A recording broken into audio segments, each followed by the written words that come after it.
La pièce que nous allons jouer pour vous ce soir fut écrite en 1665 par le très grand Jean-Baptiste Poquelin, dit Molière. Vous y rencontrerez de surprenants personnages. Vous croiserez un libertin dépravé, une femme trompée, un serviteur zélé, des parents bernés, des paysans malmenés, des servantes rusées, des spectres du passé. On y parlera séduction et trahison, impiété et déshonneur, défi et vengeance, duplicité et amour. Et maintenant, que commence Don Juan.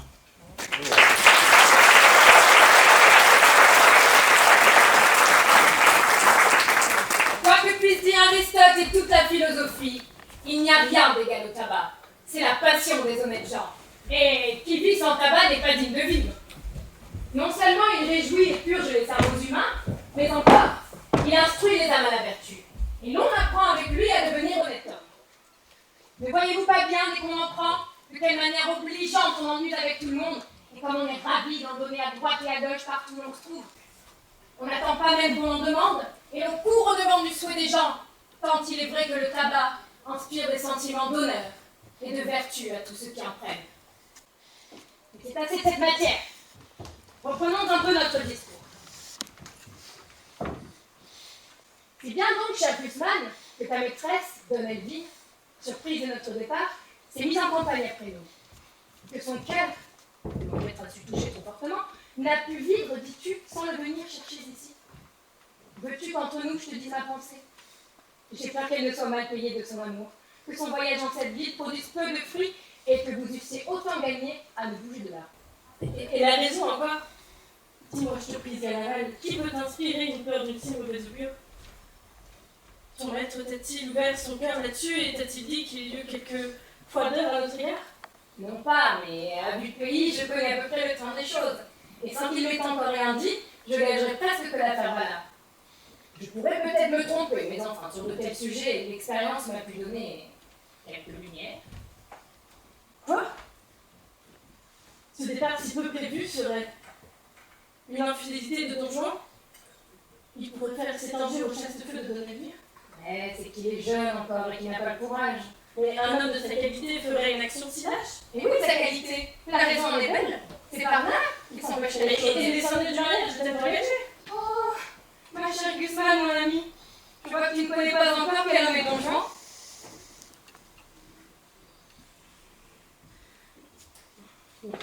Je ne sais pas de vrai quel homme il peut être s'il faut qu'il nous ait laissé cette perfidie.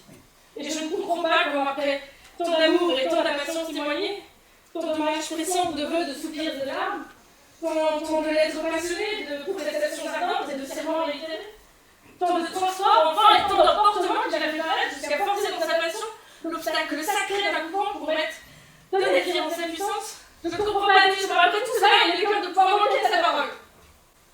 Je n'ai pas de grande peine à le comprendre, moi. Et si tu connaissais le pèlerin, tu trouverais la chose assez facile pour lui. Je ne dis pas qu'il ait changé de sentiment pour Don Elvire. Je n'en ai point de certitude. Tu sais que par son ordre, je partis avant lui. Et depuis son arrivée, il ne m'a point entretenu.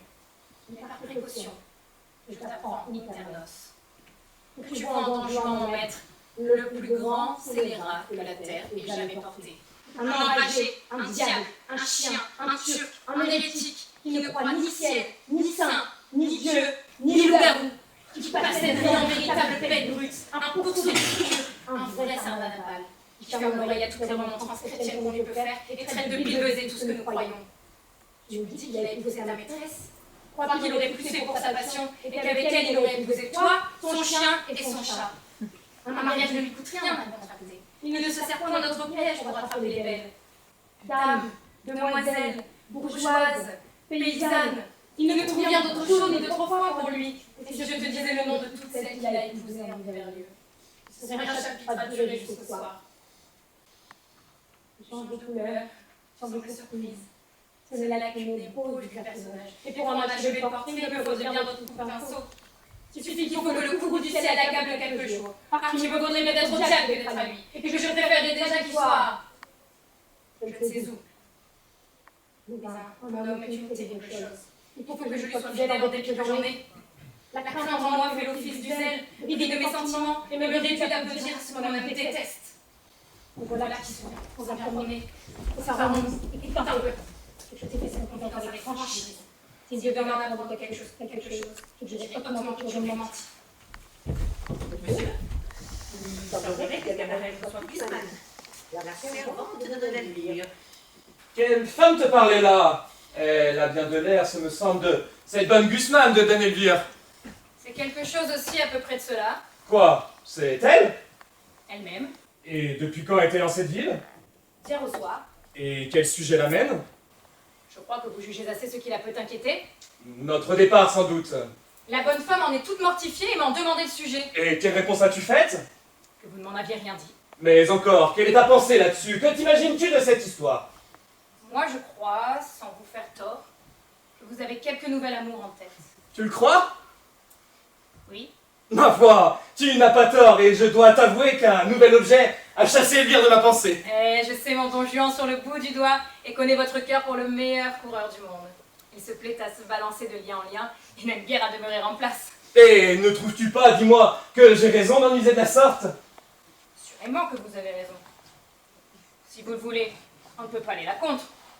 Mais si vous ne le vouliez pas, ce serait peut-être une autre affaire. Eh bien, je te donne la liberté de parler et de me dire tes sentiments.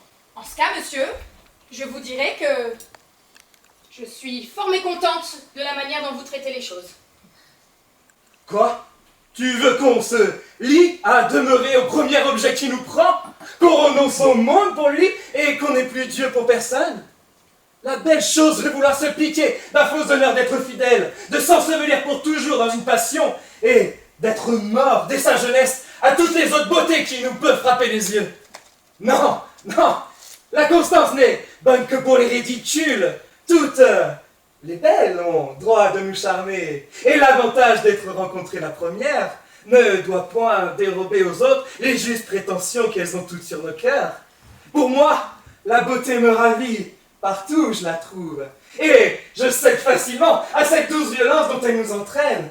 J'ai beau être engagé, l'amour que j'ai pour une belle n'engage point mon âme à faire injustice aux autres.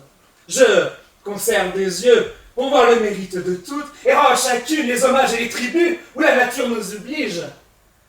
Quoi qu'il en soit, je ne puis refuser mon cœur à tout ce que je vois d'aimable. Et si j'en avais 10 000, je les donnerais tous.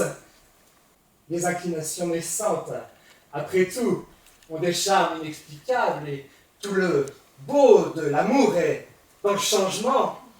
On goûte une saveur extrême à réduire par cent hommages le cœur d'une jeune beauté, à voir de jour en jour les petits progrès qu'on y fait, à combattre par des transports, par des larmes et des soupirs, l'innocente pudeur d'une âme qui a peine à rendre les armes, à forcer, qu'est à pied toutes les petites résistances dont elle nous oppose, à vaincre les scrupules dont elle se fait un honneur, et la mener doucement là où nous avons envie de la faire venir.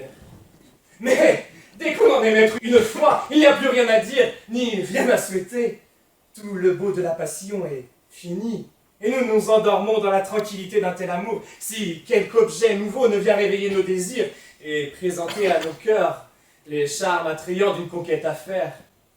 Enfin, il n'est rien de si beau que de triompher de la résistance d'une belle personne. Et j'ai, à ce sujet, l'ambition des conquérants qui volent perpétuellement de victoire en victoire et qui ne peuvent se résoudre à borner leurs souhaits. Je me sens à cœur à aimer tout le monde et, comme Alexandre, je souhaiterais qu'il y eût d'autres mondes pour pouvoir y étendre mes conquêtes amoureuses. Vertu de ma vie, comme vous débitez. Il semble que vous avez appris cela par cœur et vous parlez tout comme un livre. Qu'as-tu à dire là-dessus? Ma foi, j'ai à dire... Je le sais. Car vous tournez les choses d'une manière qui semble que vous avez raison. Cependant, il est vrai que vous ne l'avez pas. J'avais les plus belles pensées du monde et vos discours ont brouillé tout cela. Laissez faire. Une autre fois, je mettrai mes raisonnements par écrit pour discuter avec vous. Ouais, tu feras bien. Mais monsieur, cela serait-il de la permission que vous m'avez donnée? Si je vous disais que je suis tant soit peu scandalisée de la vie que vous menez? Comment? Quelle vie est-ce que je mène? Fort bonne. Mais vous voir vous marier tous les mois? N'y a-t-il rien de plus agréable? Il est vrai, je conçois que cela est fort agréable et fort divertissant. Et je m'en accommoderais, moi, s'il n'y avait pas de mal. Mais monsieur, rompre ainsi les vœux sacrés du mariage... Ah, va, c'est une affaire entre le ciel et moi, et nous la démêlerons bien ensemble sans que tu t'en mettes en peine. Ma foi, monsieur, j'ai toujours ouï dire que c'est une méchante raillerie que de se railler du ciel, et que les libertins ne font jamais une bonne fin. Oh là, maître sotte, vous savez que je vous ai dit que je n'ai pas les faiseurs de remontrances. Je ne parle pas à vous, Dieu m'en garde. Vous savez ce que vous faites, vous. Si vous ne croyez rien, vous avez vos raisons. Mais il y a dans ce monde certains petits impertinents qui font les esprits forts parce que cela leur sied bien. Si j'avais un maître comme cela, je lui dirais fort nettement, le regardant en face. Osez-vous ainsi vous jouer du ciel, et ne tremblez-vous point des choses les plus simples comme vous faites. C'est bien à vous, petit myrbidon que vous êtes, petit ver de terre. Ce n'est pas à vous que je parle, c'est le maître que j'ai dit. C'est bien à vouloir vous tourner dans raillerie, tout ce que les hommes révèrent. Pensez-vous que pour être de qualité, pour avoir une perruque blonde et bien frisée, des plumes à votre chapeau, un habit couleur dorée et des rubans couleur de feu, pensez-vous, dis-je? Pensez-vous qu'on ose vous dire vos vérités?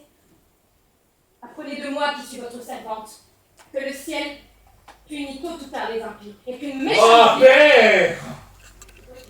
Il est question de te dire qu'une jeune beauté m'a ravi le cœur et qu'entraîné par ses appas, je l'ai suivi jusqu'en cette ville. Et monsieur, craignez-vous rien de la mort de ce commandeur que vous tuâtes il y a 6 mois? Et pourquoi craindre, ne l'ai-je pas bien tué? Fort bien. J'ai eu ma grâce de cette affaire. Oui, mais la grâce n'étant peut-être pas le ressentiment de la famille, et des amis, des... Ah, n'allons pas songer à tout ce qui nous peut arriver, mais songeons seulement à ce qui peut nous donner du plaisir. La personne dont je te parle est une jeune fiancée, la plus belle du monde, qui a été conduite ici par celui-même qu'elle vient d'épouser. Le hasard me fit rencontrer ce couple d'amants 3 ou 4 jours avant leur voyage. Jamais je n'avais vu de personne être si content l'un de l'autre et faire éclater plus d'amour. La tendresse de leurs mutuelles ardeurs me donna de l'émotion. J'en fus frappé en plein cœur et mon amour commença par la jalousie. Oui, je ne puis me résoudre à borner mes souhaits et je me faisais un malin plaisir à pouvoir rompre cet attachement.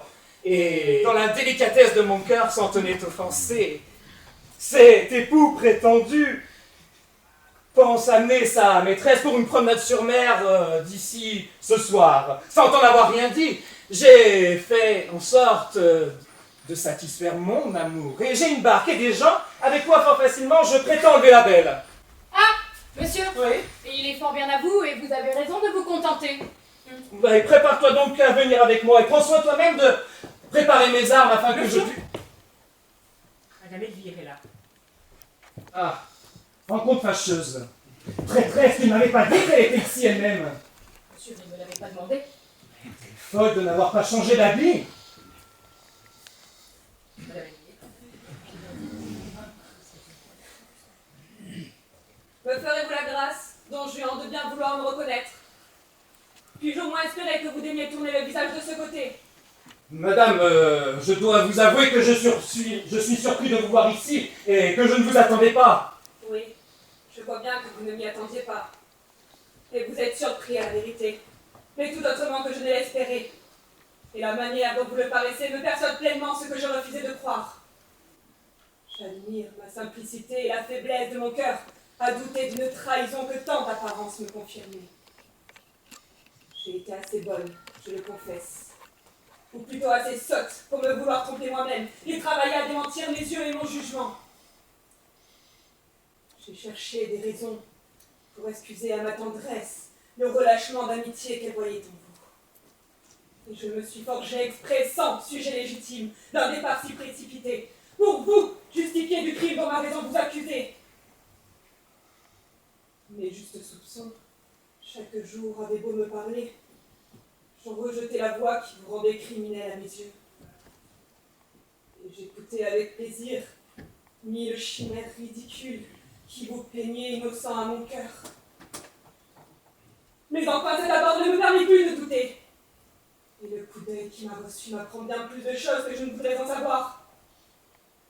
Je serais pourtant bien aise d'entendre de votre bouche les raisons de votre départ. Parlez, don Juan, je vous prie. Et voyons de quelle ère vous serez-vous justifié. Madame, voici Canarelle qui connaît les raisons de mon départ. Monsieur, vous vous moquez. Eh bien, Canarelle, parlez. Il n'importe de quelle bouche j'entends de ces raisons. Veux-tu parler à madame? Madame, Approchez, puisqu'on le veut ainsi, et me dites un peu les raisons d'un départ si prompt. Ne diras-tu rien? que voulez-vous que je dise? Parle, te dis-je. Madame, Quoi? oh monsieur... Sire! Madame, Alexandre, les conquérants et les autres mondes sont la raison de notre départ. Voilà, monsieur, tout ce que je puis dire. Vous plaît-il, don Juan, de vous éclaircir ces beaux mystères? Madame, Ah, que vous savez mal vous défendre! Pour un homme de cour qui doit être accoutumé à ces sortes de choses. J'ai pitié de vous voir la confusion que vous avez. Que ne vous armez-vous le front d'une noble effronterie? Que ne me jurez-vous que vous êtes toujours dans les mêmes sentiments pour moi? Que vous m'aimez toujours avec une ardeur sans égale et que rien n'est capable de vous détacher de moi que la mort? Que ne me dites-vous que les affaires de la dernière conséquence vous ont obligé à partir sans m'en donner ta vie? Il faut que, malgré vous, vous restiez là encore quelque temps et que je n'ai qu'à m'en retourner d'où je viens. Assurez-vous que je n'ai pas d'équilibre sera possible. Qui est certain, éloigné de moi, vous voulez nous rejoindre. Éloigné de moi, vous souffrez ce que souffre un corps qui est éloigné de son âme. faut vous défendre et non pas verdir comme vous l'êtes. Je dois vous avouer, madame, que je porte un cœur sincère, que je n'ai point le talent de dissimuler. Je ne puis point vous dire que je suis toujours dans les mêmes sentiments pour vous et que je brûle d'impatience de vous rejoindre. Car enfin, je ne suis parti que pour vous fuir, non pas pour les raisons dont vous pouvez vous figurer, mais par un pur motif de conscience. Il m'est venu des scrupules, madame, et j'ai ouvert les yeux de l'âme sur ce que je faisais. Je me suis rendu compte que, pour vous épouser, je vous avais dérobé à la clôture d'un couvent, que vous aviez renié les liens qui vous unissaient autre part, et qu'il fallait que je vous laisse retomber à vos premières chaînes. Vous diriez-vous, madame, que j'allais me mettre le ciel sur le dos en vous retenant et que je continue... Ah, accélère! C'est maintenant que je te connais tout entier, et pour mon malheur, je te connais en ce qui n'en est plus tant. Votre connaissance ne peut plus me servir qu'à me désespérer. Les messages de ton crime ne demeurera pas impuni. Et que ce même ciel dont tu joues me fera manger de ta perfide. Scarabée, le ciel! Oui, mais le ciel. Je ne veux pas en ouïr davantage. Je m'accuse déjà d'en avoir trop entendu. C'est une lâcheté que de trop se faire expliquer sa honte. Et sur de tels sujets, un noble cœur au premier mot doit prendre son parti. Non pas que j'éclate ici en reproches et en injures. Non. Non, je n'ai point un courroux à éclater en paroles d'haine. Toute sa chaleur se réserve pour sa vengeance. Je te le dis encore, le ciel te punira perfide de l'outrage que tu me fais. Et si le ciel n'a rien que tu puisses appréhender, appréhende du moins la colère d'une femme offensée. Si le moment le pouvait prendre. Bon, allons songer à l'exécution de mon entreprise amoureuse. L'abominable maître me voit obligé de servir.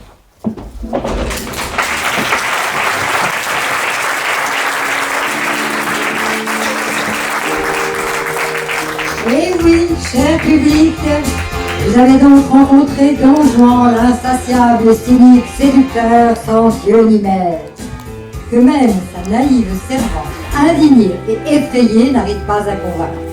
Et aussi, la malheureuse Don Elvire, qui découvre, trop tard, le véritable visage de ce Don Juan, qui se moque bien de cette menace. Le ciel te punira, car il aime beaucoup trop le changement.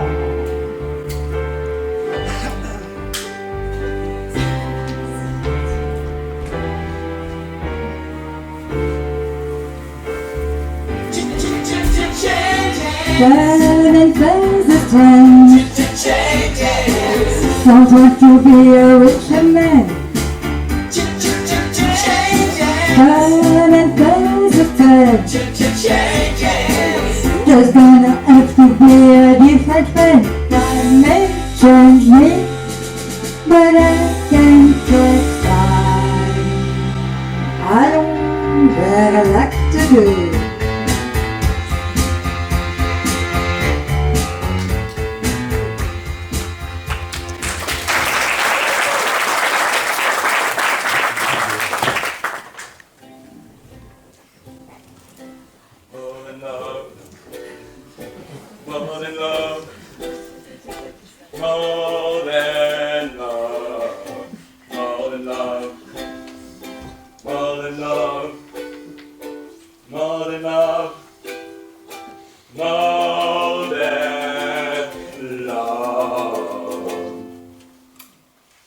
Notre danse, Pierrot, tu t'es trouvé la dernière point.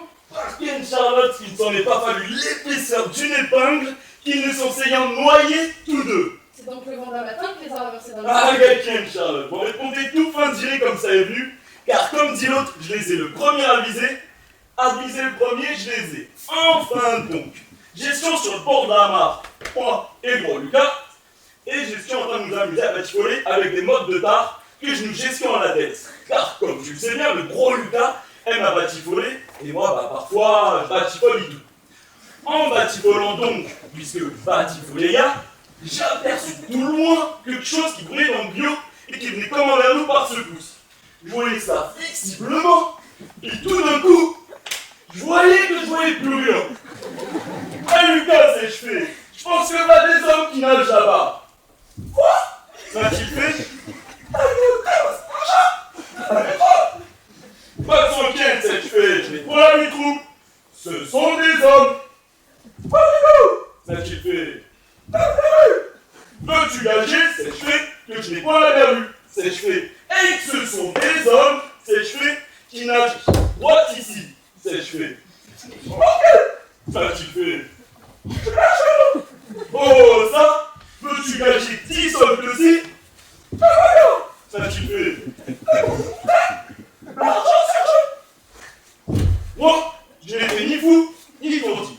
J'ai vraiment bout la terre, 4 pièces tapées, et des hommes sur le double, j'arriverai aussi hardiment si j'avais à voler un verre de vin. Car je sais hasard de moi, et je vais à la débandade. Tout mis en panne. J'avais pas plutôt eu gager, j'avais vu les deux hommes toute la boîte qui nous disaient si les écrire, et moi de tirer auparavant les enjeux. Allons Lucas, et je dis, tu vois qui nous appelons? Allons vite à leur secours. Ça m'a-t-il dit?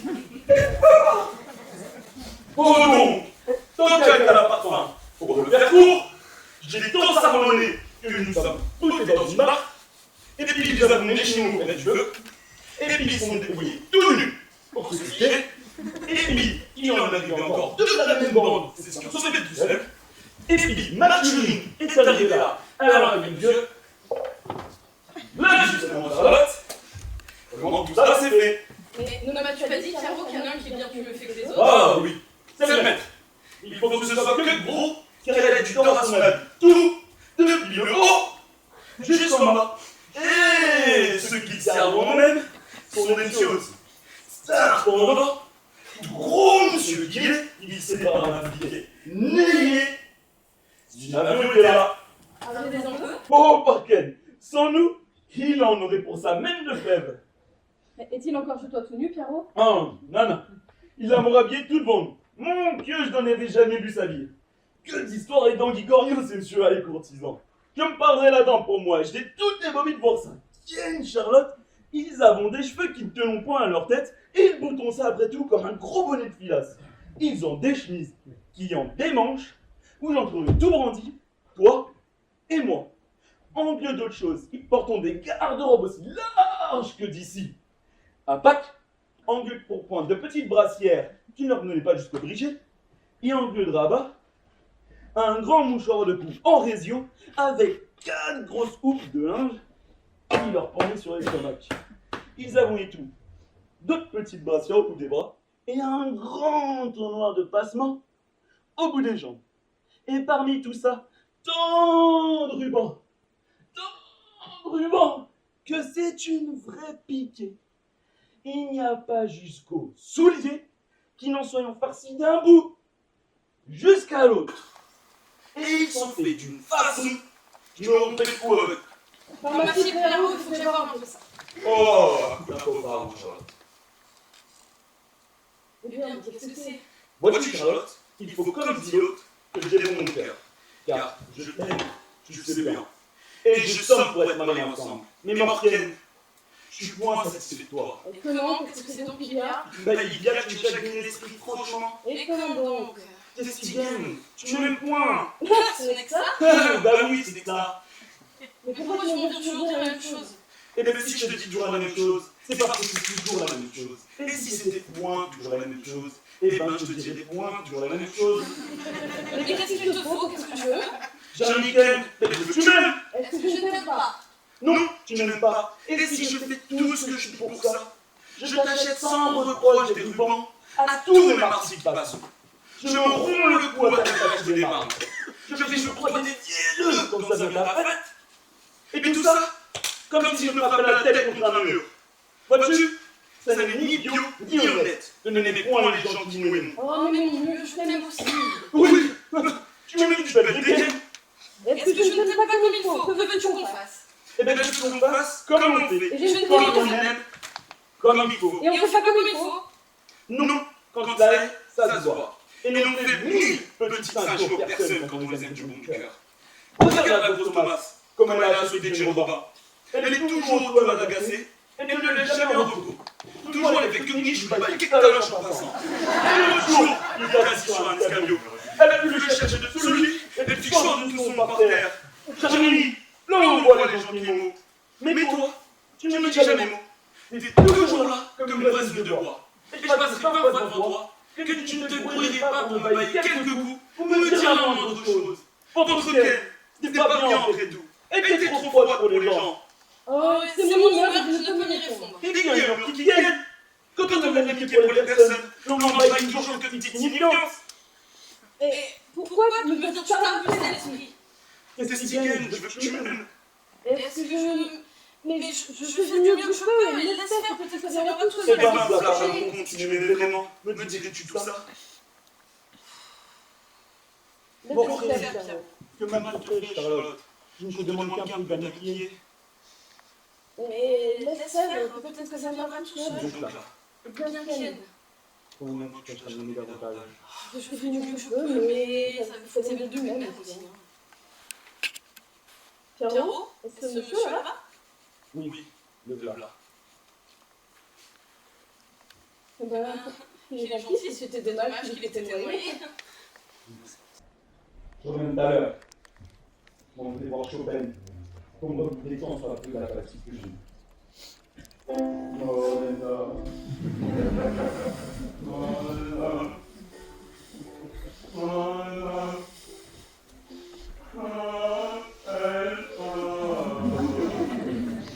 Nous avons manqué notre coup, Sganarelle. Et c'est Bourrasque a prévu à renverser avec notre barque le projet que nous avions fait. Mais, à te dire vrai, la paysanne que je viens de quitter répare ce malheur. Et je lui ai trouvé des charmes qui effacent de mon esprit tous les mauvais succès de notre entreprise. Il ne faut pas que ça m'échappe. Et j'y ai déjà jeté des dispositions à ne pas me faire souffrir longtemps toutes ces soupirs. Non, monsieur, j'avoue, vous m'étonnez. À peine sommes-nous échappés d'un péril de mort, au lieu de rendre grâce au ciel à la patience qu'il a daigné nous accorder, vous travaillez plus belle avec vos fantaisies accoutumées et vos amours criminels.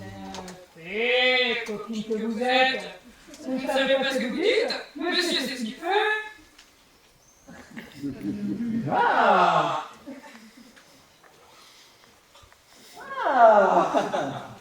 Nous sommes notre paysanne de la mer. Que de la vie le plus jolie et ne trouve pas de notre celle-ci comme à l'autre.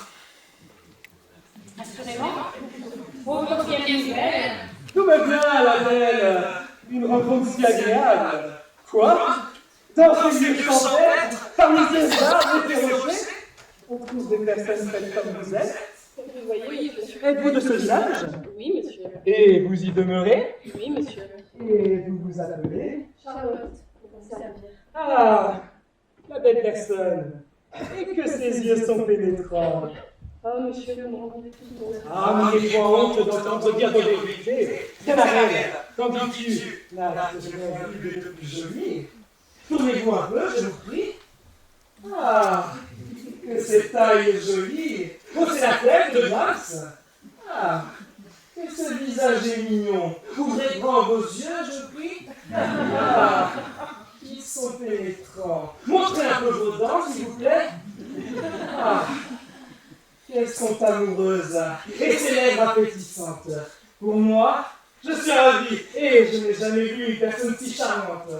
Oh, je me suis bien oubliée, si ça est, mais Moi, je sais si vous voyez de moi. Ah, moi, me railler de vous, Dieu m'en garde. Je vous aime trop pour cela. Et c'est du fond du cœur que je vous parle. Oh, je me suis bien oubliée, alors si ça Ah non, non, vous ne m'êtes pas obligé de tout ce que je peux dire. Et ce n'est qu'à votre beauté que vous êtes redevable. Monsieur, c'est bientôt pour moi et je n'ai point de style pour vous répondre. Nous Ganarelle, regarde ses mains. Filles, elles sont moi comme je ne sais quoi. Que dites-vous là? Elles sont les plus belles du monde. Souffrez un peu que je les baise, je vous prie. Non, monsieur, si j'avais su ça tantôt, j'aurais pris le soin de les laver avec du sang. Et dites-moi, Charlotte, vous n'êtes point mariée sans doute. Non, pas encore. Mais je le serai bientôt. Avec Pierrot, le fils de la voisine. Quoi? Une personne comme vous serait la femme d'un simple paysan? Non, Ça serait gâché comme beauté. Et vous n'êtes pas né pour demeurer dans un village.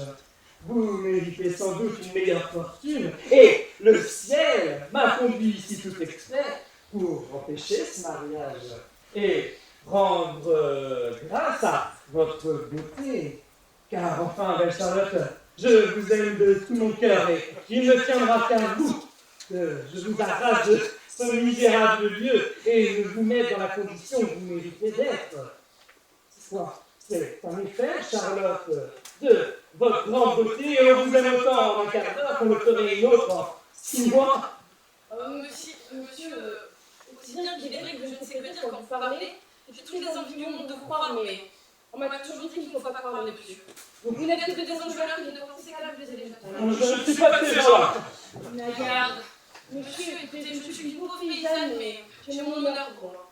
Et bien mieux de voir morte que de voir déshonorée. Moi, j'aurais l'âme assez méchante pour abuser les filles comme vous. Je serais assez lâche pour vous déshonorer. Non, j'ai trop de conscience pour cela. Je vous aime, Charlotte, en tout bien et en tout honneur. Et sachez que je n'ai point d'autre dessein aujourd'hui que de vous épouser. Mais voilà prêt quand vous souhaitez. Et je prends bien arrêt la témoin de la promesse que je vous donne. Ne craignez rien, il s'arrêtera avec vous tant que vous voudrez. Je vois bien que vous jugez de moi encore par les autres.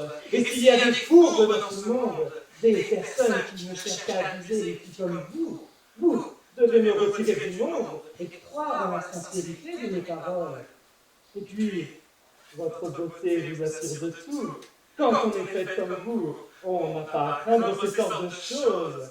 Et je l'avoue, je me casserais le cœur de 1000 coups si j'avais eu la moindre pensée de vous trahir. Oh, monsieur, je ne sais si vous dites vrai, mais faites que l'on croit. Lorsque vous me croirez, je me rendrai justice absolument. Et je vous réitère encore la promesse que je vous ai faite. Ne l'acceptez-vous pas et ne voulez-vous pas consentir à être ma femme? Oui, ne revenez pas tant de peu. Ah, touchez donc là, Charlotte, puisque vous le voulez bien de votre part. Mais monsieur, ne m'avez pas compris, je vous ignorez de la conscience à vous donner comme je vais de votre Je vois que vous ne me croyez pas encore. C'est que je fasse des serments épouvantables. Non, je jure point, Donnez-moi votre baiser en gage de votre sincérité. Monsieur, attendez que je sois mariée et je vous baiserai tant que vous voudrez. Ah, belle Charlotte, je veux assurément, oui. Pourvu que je vous prie de croire à la sincérité de mes paroles. Oh! Tout le monde, tenez-vous souffler. Vous cherchez trop si vous pourriez gagner la purée. Ah, tu m'as dit que t'as plus là. Vous dites que vous gagnez. Ah, tenez-vous ici. Nous asservez. Ah! Si ce n'est pas comme ça qu'il faut pousser les gens. Comment tu veux faire? Je ne veux pas, moi. Pierre, ce n'est pas ce que tu crois, ce monsieur veut m'épouser. Je vois pas te couper en colère. C'est si gay, parce que je suis sûr qu'il y aurait des femmes à le faire. Ah! C'est faux. Ah! C'est si gay. Ça fait pas. Votre truc est mortel. C'est pas bien, les là-dedans. Et c'est pas important de vous avoir trouvé de payer. Si tu m'aimes, ne dois-tu être bien aise que je donne la banane? Jean-Michel, non. Tu m'es promis. Va, Pierrot. Quand je serai madame, je te donnerai quelque chose et tu porteras le fromage chez nous. Je n'y emporterai jamais. Est-ce bien comme cela que tu écoutes ce qu'il dit? Si j'avais fait ça tantôt, je me serais bien gardé de l'avoir pris de tuyau. Et j'ai oublié balayer un bon bout d'avion sur le tête. Ouais, qu'est-ce que vous dites? Je m'en perds ça. Ouais! Monsieur le désert. Mon garçon, ne lui dites rien, reste ici. Je lui dis rien. Ouais, je vous apprendrai. Ah, tu vas la payer ta charité. Aujourd'hui, on va dire à ta tante toutes les machines. Mon Dieu!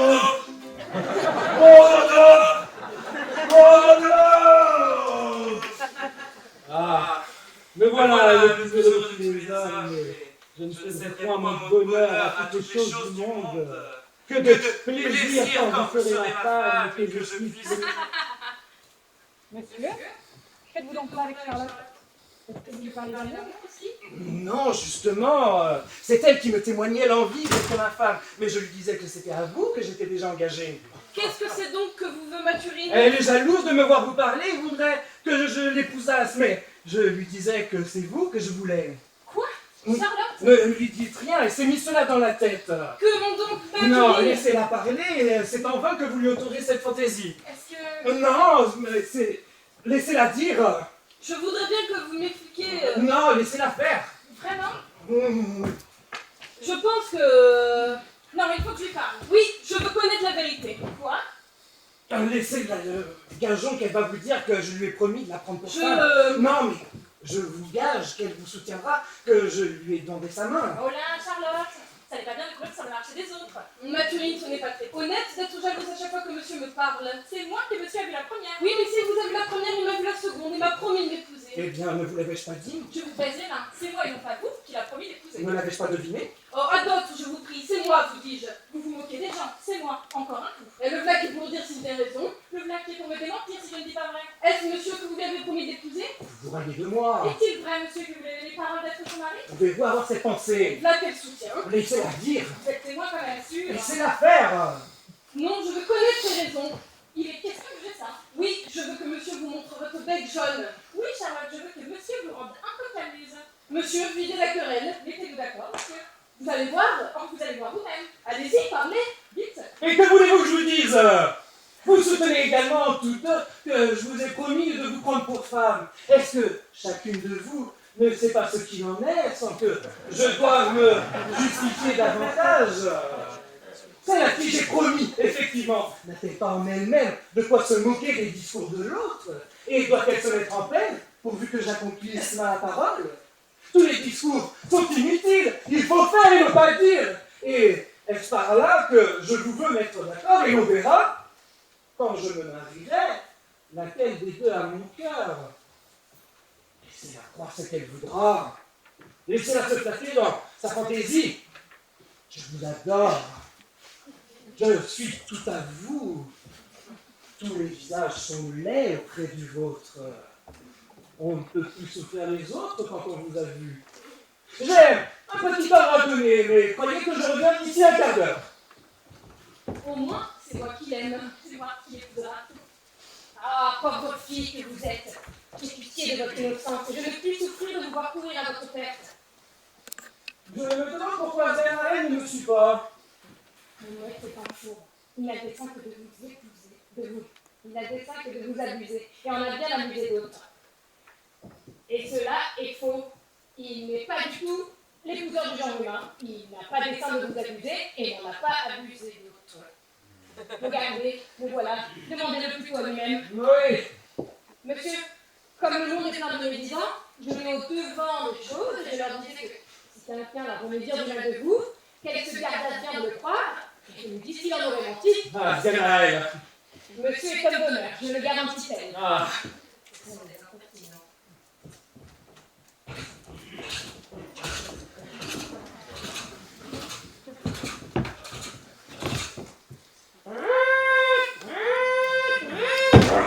Monsieur, je vais vous avertir que je n'ai pas beau ici pour vous. Comment?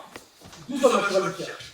Je ne sais pas parfaitement les faire vous avoir suivi, mais j'ai appris ces nouvelles de la part d'un paysan qui j'ai interrogé et auquel je vous ai fait. La terre presse, et le plus tôt que vous pourrez sortir d'ici sera le meilleur.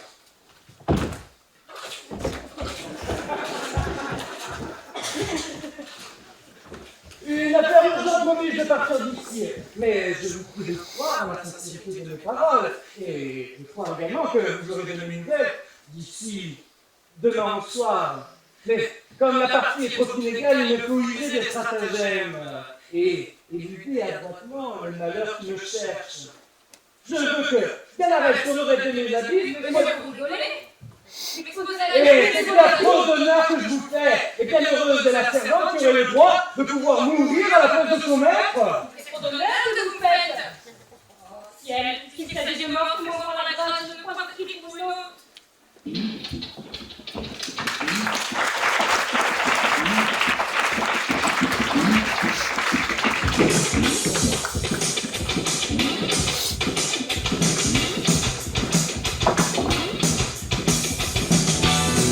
Décidément, rien n'arrête de fumer personnage. Oui, j'ai bien dit au Dieu. Vous reviendrez, le deuxième gentleman, pour plus de louable l'intention, le but de ce donjon, qui n'hésite pas à se faire des couple, à séduire par de fausses promesses de mariage les honnêtes filles qu'il faut voir. Oh, petit.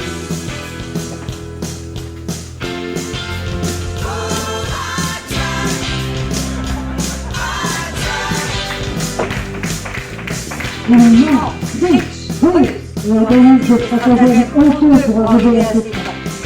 Ainsi, ce félon, Romain va essayer de convaincre Sganarelle de se faire tuer à sa place. Pauvre Sganarelle.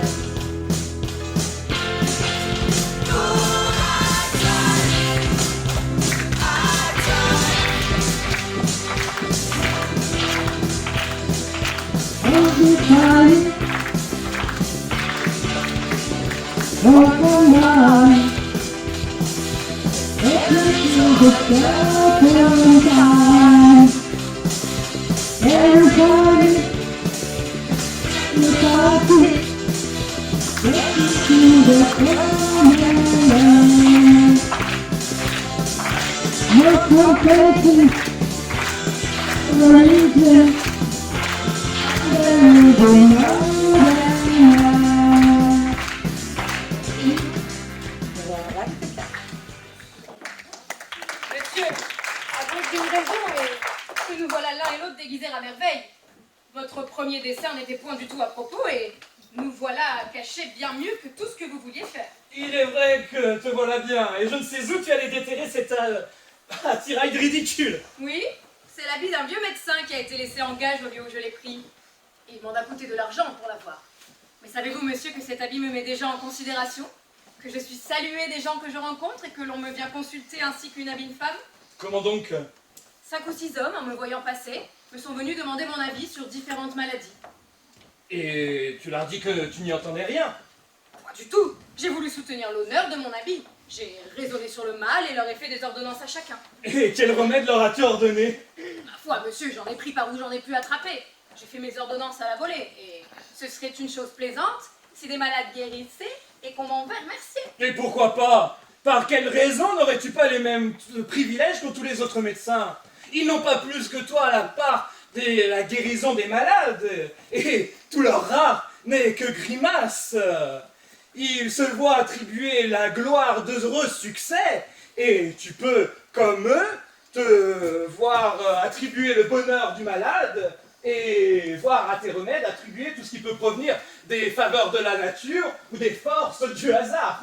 Comment, monsieur, vous êtes aussi impie en médecine? C'est là l'une des grandes erreurs qui soit parmi les hommes. Mais vous ne croyez pas au séné, ni à la casse, ni au vin hémétique? Mais pourquoi croire? Monsieur, vous avez l'âme bien mécréante. Vous voyez bien depuis un certain temps que le vin hémétique fait brûler ses fuseaux. Et j'en ai vu, moi qui vous parle, un effet merveilleux. Et quel? Il y avait un homme qui, depuis 5 ou 6 jours, était à l'agonie. On ne savait plus que lui ordonner. À la fin, on s'avisa de lui ordonner de l'hémétique. Il en réchappa, n'est-ce pas? Non, il mourut. Ah, l'effet est admirable. Voilà 5 jours qu'il n'arrivait pas à mourir et cela fit mourir tout d'un coup. Voulez-vous bien plus efficace? Toi, tu as raison. Mais laissons là la médecine, vous ne croyez pas? Car cet habit me donne de l'esprit et je me sens d'humeur à disputer contre vous. Vous savez que vous m'autorisez les disputes et que vous ne me flagellez que les remontrances. Eh bien? Monsieur, est-il possible que vous ne croyez rien? Oh, laissons ça. C'est-à-dire que non. Et aux enfers, monsieur? Oh, Pas plus. Et au diable? oui, oui. Toujours pas. Et le moine bourru, monsieur? Oh, la peste soit du fa. Oh non, monsieur, je ne puis souffrir celle-ci. Je pourrais me faire pendre pour le moine bourru. Mais encore faut-il croire quelque chose. En quoi est-ce que vous croyez? Ce que je crois? Oui. Je crois que 2 et 2 sont 4 aux Sganarelle, et que 4 et 4 sont 8. Ah, la belle croyance que voilà. Votre religion, à ce que je vois, est donc l'arithmétique. Il est vrai qu'il se met d'étranges choses dans la tête des gens, et que pour en avoir bien appris, on est bien moins sage le plus souvent. Et moi, monsieur, j'ai bien moins appris que vous, Dieu merci. Et personne ne saurait se vanter de m'avoir jamais rien appris. Mais avec mon petit sens et mon petit jugement, je vois bien mieux que dans tous les livres. Et je vois bien, moi, que ce monde n'est pas un champignon qui soit venu tout seul en une nuit. Et je voudrais bien vous demander, moi, qui a fait ces arbres-là, et ces rochers, et cette terre, et ce ciel que voilà là-haut. Et vous êtes là? Vous ne vous êtes pas fait tout seul. Il a bien fallu que votre père ait engrossé votre mère pour vous faire. Pouvez-vous voir? Toutes les inventions dont la machine de l'homme est composée, sans admirer de quelle quelle manière ils sont agencés l'un dans l'autre. Ses nerfs, ses os, ses veines, ses artères, ses poumons, ce cœur, ce foie, et... Eh oh, dame! Interrompez-moi donc si vous le voulez. Je ne saurais discuter si l'on ne m'interrompt. Vous me laissez parler par belle malice. J'attends que ton raisonnement soit fini. Mon raisonnement est qu'il y a quelque chose d'admirable dans l'homme. Quoi que vous puissiez dire, que tous les savants ne sauraient expliquer. N'est-il pas magnifique que j'ai dans la tête quelque chose qui pense 100 choses différentes en un instant et fasse de mon corps tout ce qu'elle veut? Je peux frapper les mains, lever les bras au ciel, lever la tête, baisser les bras, remuer les pieds, aller à gauche, aller à droite, devant, derrière.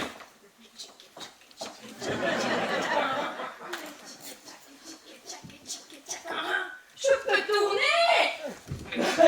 Voilà ton raisonnement, il est cassé. Vertu bleue, que je suis sotte à vouloir raisonner avec vous. Il importe peu que vous soyez damnés. Mais tout en raisonnant, il me semble que nous soyons égarés. Tiens, demande à cet homme notre chemin pour la ville. Hola, compère! Oh ami! Viens donc nous renseigner un peu le chemin qui mène à la ville. Vous n'avez qu'à suivre cette route et détourner à main droite lorsque vous serez au bout de la forêt. Mais je vous donne l'avis que vous devez vous tenir sur vos gardes et que depuis quelque temps, il y a des voleurs ici au cours. Je te suis bien obligé, mon ami, et je te rends grâce de tout mon cœur. Si vous voulez, monsieur, me secourir de quelques mois. Ton avis est intéressé à ce que je vois. Non, je suis un pauvre homme, monsieur. Je suis tout seul dans ce bois depuis maintenant 10 ans. Et je n'entendrai pas de prier le ciel pour qu'il vous donne toutes sortes de biens. Hé, priez-le qui te donne un avis sans te mettre en peine des affaires des autres. Monsieur est bonhomme. Il ne croit qu'en 2 et 2 sont 4, et 4 et 4 sont 8. Et quelles sont tes occupations parmi ces arbres? Je prier le ciel tous les jours pour qu'il vous donne toutes sortes de biens. Et il ne se peut donc pas que tu sois bien à ton aise. Hélas, monsieur, je suis la plus grande nécessité du monde. Tu te moques. Un homme qui prie le ciel tous les jours ne peut pas manquer d'être bien dans ses affaires. Hélas, le plus souvent, je n'ai pas un morceau de pain à me mettre sous les dents. C'est étrange, et te voilà bien mal récompensé de tes soins. Ah, attends, je m'en vais te donner un louis d'or tout à l'heure, pourvu que tu jures. Monsieur, voudrez-vous que je commise un péché? C'est à toi de voir si tu veux un louis d'or ou non. Tu n'as qu'à jurer, tiens, prends-le. Monsieur! À mon cela, tu n'auras pas. Ah, jure un peu, il n'y a pas de mal. Là, te dis-je, prends-le et jure. Non, monsieur! Ah, va. Mieux que faire. Je te le donne pour l'amour de l'humanité. Mais que vois-je? Un homme attaqué par 3 autres? La partie est trop inégale et je ne dois pas souffrir cette lâcheté.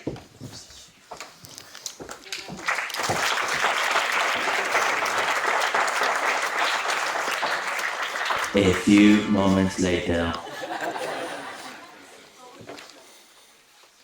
Mon maître est un vrai enragé d'aller se battre un combat qui ne le cherche pas. Mais ma foi, le secours a servi et les deux ont fait fuir les 3. On voit par la fuite de ce voleur de quel secours est votre bras. C'est un monsieur que je vous rende de grâce d'une action si généreuse. Je n'ai rien fait, monsieur, que vous n'eussiez fait en ma place. Notre propre honneur est intéressé en de pareilles circonstances. Et l'action de ces coquins était si lâche que c'eût été y prendre part que de ne pas s'y opposer. Mais par quelles circonstances vous êtes-vous retrouvé entre leurs mains? Je m'étais par hasard égaré d'un frère et de tous ceux de notre suite. Et comme je cherchais à les rejoindre, j'ai fait rencontre de ces voleurs, qui d'abord ont tué mon cheval, et sans votre valeur, en auraient fait autant de moi. Et votre dessein est-il d'aller du côté de la ville? Oui, mais sans y vouloir y rentrer. Nous nous voyons obligés, mon frère et moi, à tenir la campagne, pour une de ces fâcheuses affaires qui réduisent les gentilshommes à se soumettre, eux et leur famille, à la sévérité de leur honneur, puisque le plus doux des succès en est toujours funeste, et si l'on ne quitte pas la vie, on est contraint de quitter le royaume. Et c'est en quoi je trouve la condition d'un gentilhomme si malheureuse, d'être asservi par les lois de l'honneur, et de voir sa vie, ses biens, son repos, dépendre de la fantaisie du premier téméraire qui s'avisera de lui faire une de ces injures pour qui un honnête homme doit périr. On a cet avantage qu'on fait courir le même risque et passer mal aussi le temps à ceux qui veulent nous offenser de gaieté de cœur. Mais serait-ce une indiscrétion que de vous demander quel est le propos de votre affaire? L'affaire allait au terme de n'en plus faire de secret. Et lorsque l'injure aura éclaté, notre honneur ne va pas vouloir cacher notre honte, mais à faire éclater notre vengeance. et a publié même le dessin que nous en avons. Ainsi, monsieur, je ne feindrai point de vous dire que l'offense que nous cherchons à venger est une sœur séduite et enlevée d'un couvent.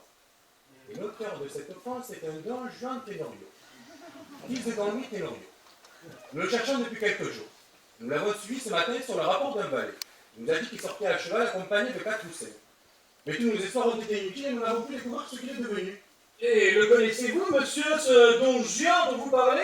Non, quant à moi, je ne l'ai jamais vu. Je l'ai seulement ouï dépeindre par mon frère. Mais la renommée n'en dit pas force bien. C'est un Arrêtez, monsieur, s'il vous plaît, c'est un peu de mes amis. Il est un peu de mes amis, et ce serait de moi une espèce de lâcheté que d'en mourir dire du mal. Ah, pour l'amour de vous, monsieur, je n'en dirai rien du tout. Et c'est la moindre des choses que je vous dois, que de me taire devant vous d'une personne que vous connaissez, puisque je ne puis en parler sans en dire du mal. Mais, quelques amis que vous lui soyez, j'ose espérer que vous n'approuverez pas son action, et ne trouverez pas étrange que nous cherchions d'en prendre vengeance. Non, au contraire, je veux vous y satisfaire et vous épargner des soins qui seraient inutiles. Je suis ami de Don Juan, je ne puis pas m'en cacher, mais je ne peux pas le laisser importuner des gentilshommes, et je veux me faire raison par lui. Quelle raison peut-on faire Toute telle que votre honneur est souhaité, et sans vous mettre en peine de chercher davantage Don Juan, je m'oblige à le faire trouver au lieu que vous souhaitez, et quand il vous conviendra. Voilà, c'est ça, rien que monsieur avait fait notre pensée. Mais ce me serait une bien sensible douleur que de vous savoir de la partie. Je suis si attaché à Don Juan qu'il ne saurait se battre que je me batte aussi. Et j'en réponds comme de moi-même, et vous promets que j'irai le convoquer au moment que vous désirez le mieux. Que la destinée est cruelle. Faut-il que je vous doive la vie et que Don Juan soit de vos amis? Faites voir un du chevaux et qu'on les amène après nous. Le vin peut marcher à pied. Ciel! Que vois-je? Quoi, mon frère? Vous voilà avec notre ennemi mortel? Notre ennemi mortel? Oui! Je suis Juan. Dom Juan! Et l'avantage du nom ne m'oblige pas à cacher mon nom. Ah, traître! Il faut que tu périsses! Ah, monsieur mon frère! Je suis redevable de la vie. Et ça, le secours de son bras, je l'ai tué par des voleurs que j'ai trouvés. Et voulez-vous que cette considération empêche notre vengeance? Tous les secours rendus par une main ennemie ne sont aucun secours pour engager notre âme. Et s'il fallait mesurer l'obligation à l'honneur, votre reconnaissance, mon frère, est ici ridicule. Et puisque la vie est infiniment moins précieuse que l'honneur, ce n'est rien de moins proprement que d'être redevable de la vie à qui nous a ôté l'honneur. Mon frère, tu sais la différence qu'un gentilhomme doit toujours mettre entre l'un et l'autre. Et la reconnaissance de l'éducation n'efface au point en moi le ressentiment de l'injure. Et souverain que je lui rende les sixes qu'il m'a prêtés, que je m'acquitte sur le champ de la vie que je lui dois, et lui laisse la liberté de jouir durant quelques jours du fruit de son bienfait. Non, mais non, non! C'est hasarder notre vengeance de la reculer. Et l'occasion peut ne pas revenir. Le ciel nous l'offre ici. C'est à nous de la prendre. Lorsque l'honneur est mortellement blessé, on ne peut faire aucune mesure. Et si vous retenez à côté votre bras à cette action, vous n'avez qu'à vous retirer. Et laissez à ma main la gloire d'un tel sacrifice. Ah, de grâce, mon frère! Tous ces discours sont superflus. Il faut qu'il meure! Arrêtez, je vous dis! Je ne souffrirai pas du tout qu'on attaque ces jours. Et je jure le ciel que je ne défendrai ici contre qui que ce soit. Et pour adresser vos coups, il faudra que vous me perciez. Moi, vous prenez le parti de notre ami contre moi, et loin d'être saisi à son aspect des transports que je sens, vous faites voir par lui des sentiments pleins de douceur. Mon frère, montrons de la modération dans une action légitime. Et n'évangeons point notre honneur avec cet emportement que vous témoignez. Venez le point, mon frère. Je demeurai redevable envers mon ennemi. Et je lui ai une obligation dont il faut que je m'acquitte avant toute chose. Et notre vengeance pourra te différer. Elle ne sera pas moins éclatante. Au contraire, elle en tirera de l'avantage. Et cette occasion de l'avoir pu prendre, elle fera paraître plus juste aux yeux de tout le monde. Oh, l'étrange faiblesse et l'aveuglement effroyable que d'hasarder ici les intérêts de ton honneur pour avancer d'une obligation chimérique.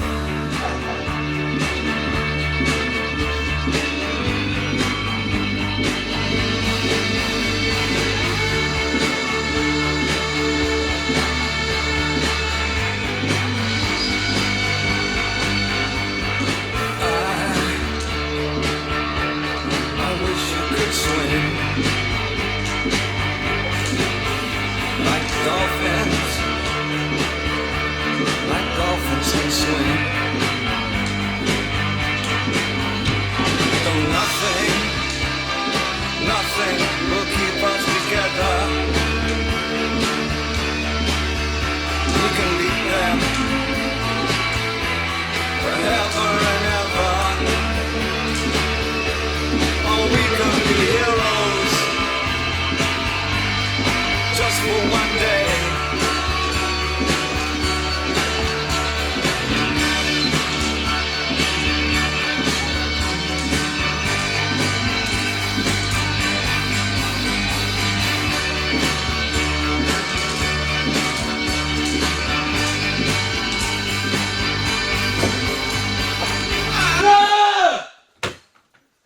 Non, mon frère! Ne vous mettez pas en peine. Si je fais une erreur, je me charge de tout le soin de la réparer. Je sais à quoi il nous oblige. Et cette suspension d'un jour ne fera que renforcer l'ardeur que j'ai de le satisfaire. Don Juan, vous voyez que j'ai le soin de vous rendre ce que j'ai reçu de vous, que je m'acquitte avec cette même chaleur de la vie que je vous dois. Mais je ne serai pas moins exact à vous faire payer l'injure que le bienfait. Vous connaissez assez la grandeur de l'offense que vous nous avez faite. Et je vous laisse juge vous-même des réparations qu'elle demande. Il en est des moyens doux pour nous satisfaire. Il en est des violents et des sanglants. Mais quelque choix que vous fassiez. Vous m'avez donné raison de me faire faire par Don Juan. Alors songez-y, je vous prie. Et souvenez-vous que hors d'ici, je ne dois plus qu'à mon honneur. Je n'ai rien exigé de vous, et vous tiendrez à ce que je vous ai promis. Allons, mon frère. Un moment de douceur ne ferait aucune injure à la solidité de notre devoir. Oh là! Hé! Galarelle! Coquine, tu te caches quand on m'attaque? Pardonnez-moi, monsieur, je m'en vais seulement d'ici près. Je crois que cet habit est purgatif et que c'est de prendre médecine que de le porter. La peste l'insolente! Cache-moi ta poltronnerie d'un vol plus honnête! Sais-tu bien qui est cet homme à qui je viens de sauver la vie? Non. C'est un frère d'Elvire. Eh oui, il est assez honnête homme et il m'a bien usé. Et je regrette d'en avoir démêlé avec lui. Mais vous serez aisé de pacifier toute chose. Oui, mais ma passion est usée pour donner Elvire. Et l'engagement ne compatit pas avec mon humeur. J'aime la liberté en amour, tu le sais, et je ne puis point me résoudre à renfermer mon cœur entre quatre murailles.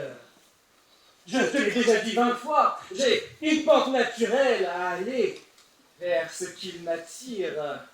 Toutes les belles ont droit à mon cœur, et c'est à elles de le porter tour à tour et de garder tant qu'elles le pourront. Mais quel est ce superbe édifice qu'il y a là entre ces arbres? Vous ne le savez pas? Non, vraiment? Bon. C'est le tombeau du commandeur qu'il faisait faire lorsque vous le tuâtes. Ah, je ne savais pas qu'il était ici. Ah, on m'a dit du grand bien, et ainsi que la statue du commandeur. Enfin, allons voir. Oh, monsieur, n'allez pas là-bas. Pourquoi? Ce n'est pas civil d'aller rendre visite à quelqu'un que vous avez tué. Eh bien justement, je veux que cette visite lui soit civilité. Allons, entrons donc.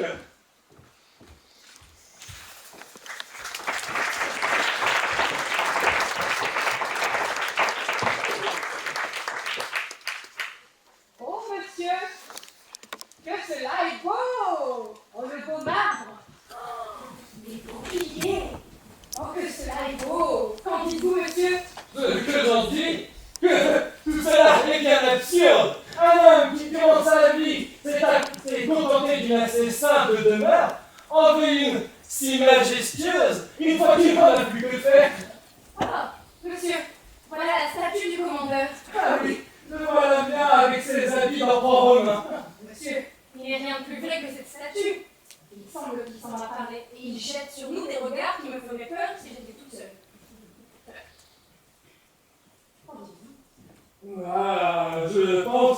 qu'il devrait être fort honoré de ma visite. Demande-lui s'il veut venir souper avec moi ce soir. Monsieur, c'est quelque chose dont il n'a pas besoin. C'est, te dis-je. Monsieur. C'est un ordre. C'est bien, commandeur? Ah, je ris comme un sottise, mais c'est mon maître qui me l'a fait faire. C'est bien, commandeur. Mon maître, Don Juan, voudrait savoir si vous voulez bien souper avec lui. Ah! Qu'est-ce qu'il y a? La statue. Quoi, la statue? La statue. La statue, parle donc. La statue m'a fait un signe. Ah, la tête de la coquine. Elle m'a fait un signe. Ah, je peux le faire là que je te fais goûter ta poitrine. Est-ce que le seigneur commandeur voudrait bien venir souper avec nous ce soir? Ah! Monsieur, je n'entendrai pas du pistole. Alors, sortons d'ici. Voilà l'un de mes esprits forts qui ne me veulent rien croire.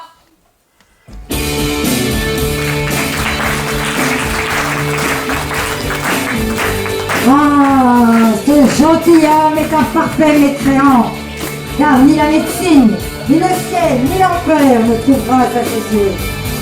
Pourtant, désirez-vous, il sait parfois se conduire en homme de bien, en n'hésitant pas à voler au secours d'un Don Carlos en mauvaise posture.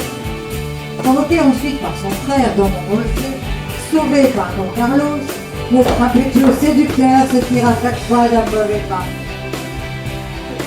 Aussi, par la pointe de Scanarelle tremble devant les statues, il les considère, lui, avec ironie, et pousse même l'égoïsme provocateur jusqu'à inviter le commandeur à dîner.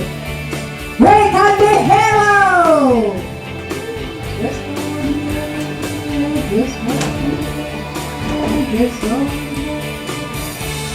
Ah, Don Juan, je nous réserve aussi à la prochaine. Quoi qu'il en soit, laissons cela. C'est une bagatelle. Nous avons pu être trompés par un faux jour, ou bien quelques vapeurs nous auraient peut-être troublé la vue.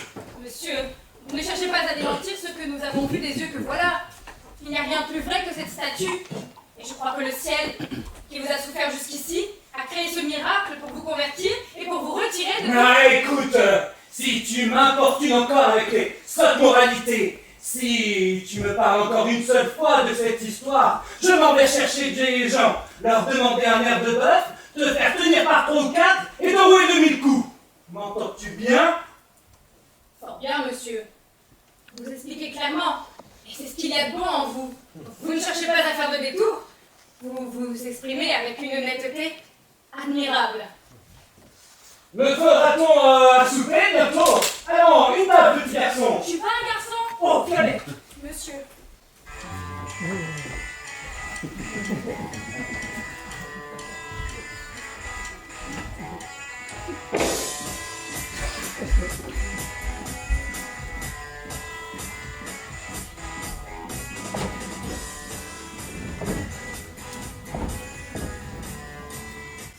Monsieur, voilà votre marchand, monsieur Dimanche demande à vous parler. Ah, voilà ce qu'il nous fallait. Un compliment de créancier. Que savait-il de nous demander de l'argent? Et que ne lui disais-tu que monsieur n'y est pas? Il y a 3 quarts d'heure que je lui ai dit. Je ne peux pas le croire, il s'assied là-dedans pour attendre.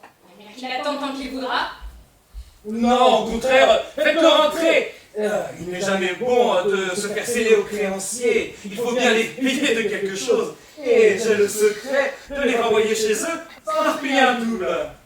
Ah, monsieur Dimanche a approché. Comme je suis content de vous voir. Et comme j'en veux à mes gens de ne pas vous avoir fait rentrer d'abord, j'avais donné ordre qu'on ne fit rentrer personne. Mais cet ordre n'est pas pour vous. Et je vous prie de croire que vous ne trouverez jamais de porte fermée chez moi. Monsieur, je vous suis fort obligé. Ah, coquine que vous êtes, dire que je n'y suis pas à monsieur Dimanche. Je n'en ai rien, monsieur. Point. Dire que je n'y suis pas à monsieur Dimanche, au meilleur de mes amis. Monsieur, je suis votre serviteur. Allez vite, à un siège pour monsieur Dimanche. Il n'est pas nécessaire. Non, vous me assis tout contre moi. Je suis bien comme cela, monsieur. Un siège, vous dis-je. Non, monsieur. Ah, je sais ce que je vous dois, monsieur Dimanche. Et je ne veux point faire de différence entre nous. Monsieur, je voudrais... Non, monsieur Dimanche, asseyez-vous. J'ai juste un mot à vous dire, Installez-vous là, ici. Monsieur, Je ne vous écouterai point tant que vous ne serez pas assis. Voilà.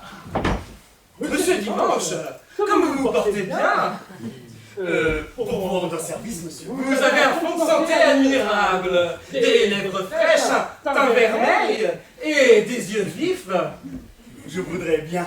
Comment se porte Madame Dimanche, votre femme? Fort bien, monsieur. C'est une brave femme. Et votre servante aussi. Et votre petite fille, Claudine, comment se porte-t-elle? Le meilleur du monde, monsieur. C'est une charmante petite fille. Je l'aime de tout mon cœur. Trop d'honneur que vous lui faites. Et comment va votre fils Colin? Joue-t-il toujours du tambour? Toujours, monsieur. Mais et votre chien, Brusquet, gronde-t-il toujours auprès des gens? Et les mord-il au mollet? Plus que jamais, monsieur. Et nous serions chez lui. Ah, ne vous inquiétez pas si je demandais nouvelles de toute la famille, car j'y prends grand intérêt. Vous m'en aurez trop, monsieur. Ah, touchez donc là, monsieur Dimanche. Êtes-vous bien de mes amis? Je suis votre serviteur, monsieur. Je suis à vous de tout mon cœur. Vous m'en aurez trop, monsieur. Et cela sans intérêt. Vous avez trop de bonté. Ah, monsieur Dimanche, ne dites pas ça. Voulez-vous souper avec moi? Non, monsieur, il faut que je m'en retourne tout à l'heure. Ah, vite alors. Un flambeau pour monsieur Dimanche. Et que 3 ou 4 de mes gens l'escortent avec des mousquetons, s'il vous plaît. Il n'est pas nécessaire, monsieur, je peux pas... Non, monsieur Dimanche, je veux qu'on vous escorte et je vous estime beaucoup trop. Je suis votre serviteur et avant tout votre débiteur. Ah, monsieur... Ah, monsieur Dimanche, il n'y a rien que je ne cache, je le dis à tout le monde. Si je... Ah, monsieur Dimanche, voulez-vous que je vous reconduise? Vous vous moquez, monsieur. Alors, embrassez-moi donc. Bon, pensez que je vous veux un grand service et que je suis à vous de tout mon cœur. Allez.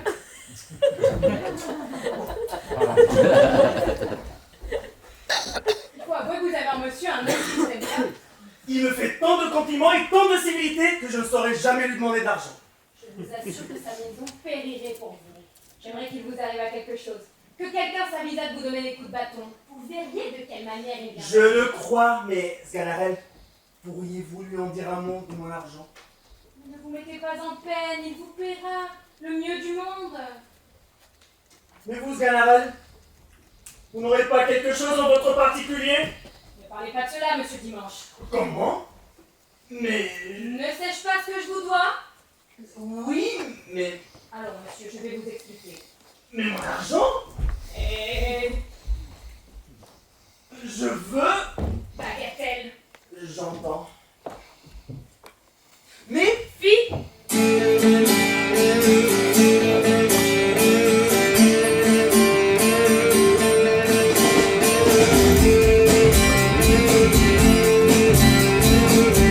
We passed up on the stairs, spoke of wars and when, although I wasn't there. He said I was his friend, which came as a surprise. I spoke into his eyes, I thought you died alone a long, long time ago. Oh no, not me, I never lost control. Your face to face with the man who sold the world.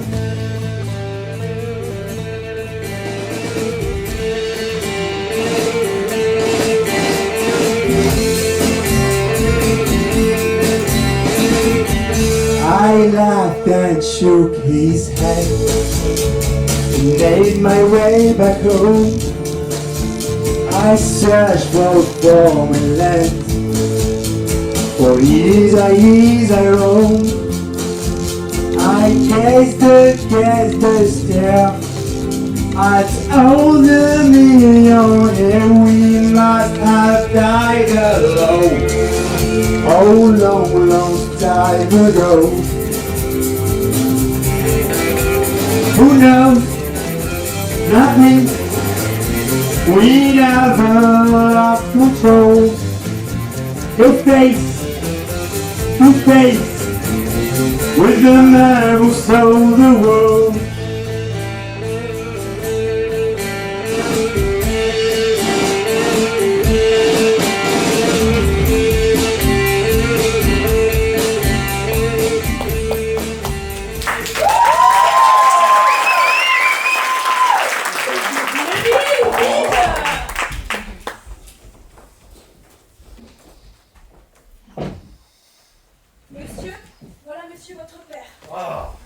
une visite qui saura me faire enrager. Je crois bien que je vous embarrasse et que vous passeriez fort aisément de ma venue. C'est vrai, nous nous accommodons étrangement l'un et l'autre. Si vous êtes las de nous voir, je suis bien las aussi de vos déportements. Hélas, nous ne savons peu ce que nous faisons quand nous ne sommes pas au ciel. Ce sont des choses qu'il nous faut quand nous voulons être plus avisés que lui. Et que nous venons à l'importuner par nos yeux aveugles et nous devons être considérés. J'ai demandé un fils avec des ardeurs non pareilles. J'ai demandé sans relâche, avec des transports incroyables. Et ce fils que j'obtiens en pratiquant le ciel des vœux, et le chagrin et le supplice de cette vie même, dont je crois être la joie et la consolation. De quel œil, à votre avis, pensez-vous que je puisse voir cet amas d'accents indignes dont on a peine au-dessus du monde d'adoucir nos visages, cette suite continuelle de méchantes affaires qui nous réduisent à toute heure à lasser les beautés du soleil et qui ont puisé auprès de lui le mérite de mes services et le crédit de mes amis. Ah! Quelle bassesse est la vôtre! Ne réjouissez-vous point de mériter si peu votre naissance?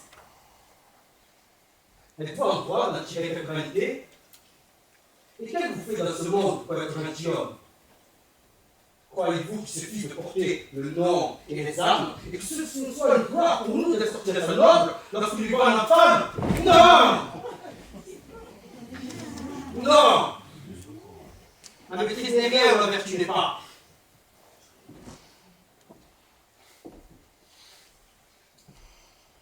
Si nous n'avons pas à la gloire de nos ancêtres quand nous nous efforçons de leur ressembler, cet éclat de leurs actions qui répandent sur nous, nous approche d'un engagement pour leur faire le même honneur, de suivre les pas qui nous tracent et de ne point dégénérer dans la vertu si nous voulons être estimés leurs véritables descendants.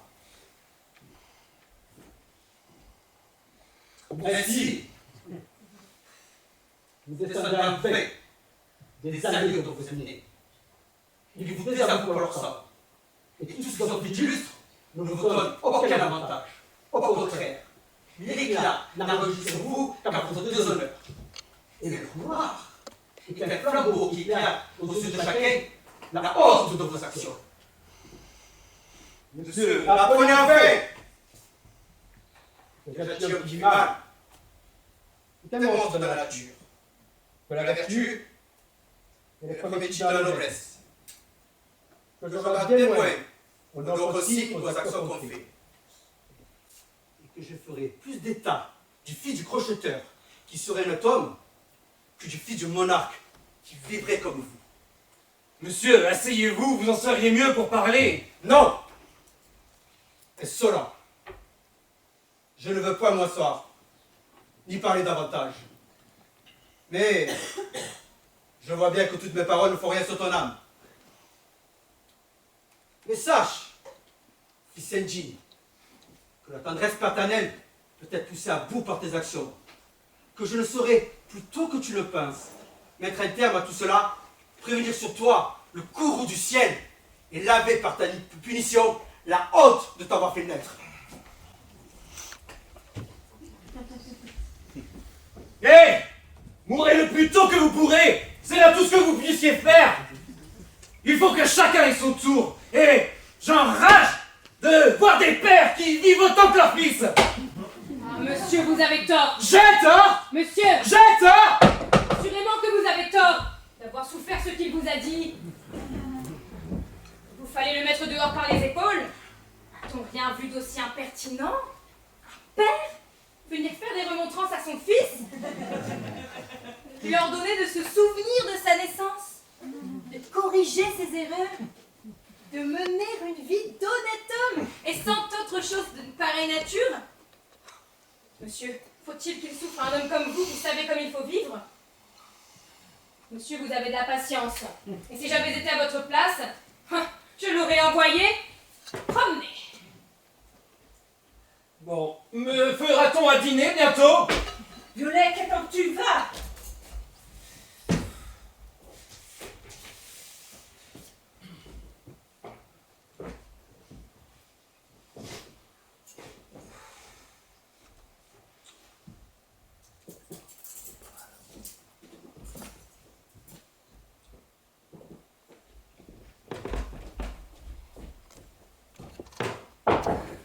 Monsieur, une dame voilée demande à vous voir.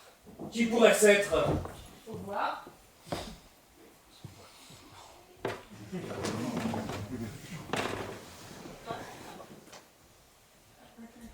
Ne soyez point surpris, don Juan, de me voir à cette heure et dans cet équipage. C'est un motif pressant qui m'oblige à cette visite. Et ce que j'ai à vous dire ne vaut point du tout de retardement. Je ne viens point ici pleine de ce courroux que j'ai tantôt fait éclater. Et vous me voyez bien changé de ce que j'étais ce matin. Ce n'est plus la donne Elvire qui faisait des vœux contre vous, et dont l'âme irritée ne jetait que menaces et ne respirait que vengeance. Le ciel a banni de mon âme toutes ces indignes ardeurs que je sentais pour vous, tous ces transports tumultueux d'un attachement criminel, tous ces honteux emportements d'un amour terrestre et grossier. Mais il n'a laissé dans mon cœur, pour vous, qu'une flamme épurée de tout le commerce des sens, une tendresse toute sainte, un amour détaché de tout, qui n'agit point pour soi et ne se met en tête que de votre intérêt. Qui pleure, je pense. Pardonnez-moi. C'est ce parfait et pur amour qui me conduit ici, pour votre bien, pour vous faire part d'un avis du ciel et tâcher de vous retirer du précipice où vous courez. Oui, don Juan, je sais tous les dérèglements de votre vie. Mais ce même ciel qui m'a touché le cœur et fait jeter les yeux sur les égarements de ma conduite m'a inspiré de venir vous trouver et de vous dire, de sa part, que vos enfants ont épuisé sa miséricorde, que sa colère redoutable est prête de tomber sur vous, qu'il est en vous de l'éviter par un bon repentir, et que peut-être vous n'avez pas encore un jour à vous pouvoir soustraire au plus grand de tous les malheurs. Pour ma part, je ne tiens plus à vous par aucun attachement du monde. Je suis revenue grâce au ciel de mes folles pensées. Ma retraite est résolue, et je ne demande qu'assez de vie pour pouvoir expier la faute que j'ai faite, et mériter par une austère pénitence le pardon de l'aveuglement où m'ont plongé les transports d'une passion condamnable. Et dans cette retraite, j'aurai une douleur extrême qu'une personne que j'ai chérie tendrement devint un exemple funeste de la justice du ciel. Et ce me sera une joie incroyable si je puis vous porter à détourner de dessus votre tête cet épouvantable coup qui vous menace. De grâce, don Juan, accordez-moi pour dernière faveur cette douce consolation. Ne me refusez point votre salut, que je vous demande avec larmes. Et si vous n'êtes point touché de votre intérêt, soyez-le au moins de mes prières et m'épargnez le cruel déplaisir de vous voir condamner à des supplices éternels. Pauvre femme, je vous ai aimé avec une tendresse extrême. Rien au monde ne m'a été si cher que vous. J'ai oublié mon devoir pour vous. J'ai fait toutes choses pour vous. Et tout ce que je vous demande, c'est de prévenir votre perte et de corriger votre vie. Sauvez-vous, je vous prie, pour l'amour de vous, pour l'amour de moi. Encore une fois, don Juan, je vous le demande avec larmes. Et si ce n'est assez des larmes d'une personne que vous avez aimée, je vous en conjure par tout ce qui est le plus capable de vous toucher. Je m'en vais après ce discours. Et voilà tout ce que j'avais à vous dire. Madame, il se fait tard, demeurez ici, on vous le dit, logera le mieux qu'on pourra. Non, don Juan, ne me retenez pas davantage. Ça me ferait plaisir si vous restiez, madame. Non, vous dis-je. Ne perdons pas de temps en discours superflus. Laissez-moi vite aller, ne faites aucune instance. Songez seulement à profiter de mon avis.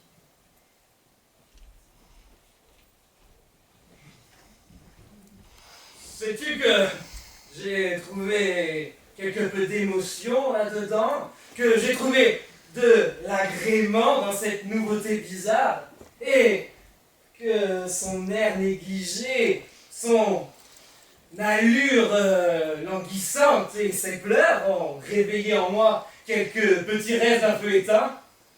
C'est-à-dire que ces paroles n'ont eu aucun effet sur vous. Bon, me faire à toi à souper bientôt. Qui pourrait-ce être? Faut voir. J'avais demandé qu'on ne me fît rentrer personne, mais je veux manger en paix. Je m'y en vais moi-même. Qu'est-ce que c'est? Qu'y a-t-il? Allons voir et montrons que rien ne me saurait ébranler. Oh, Canarelle, où te cacheras-tu?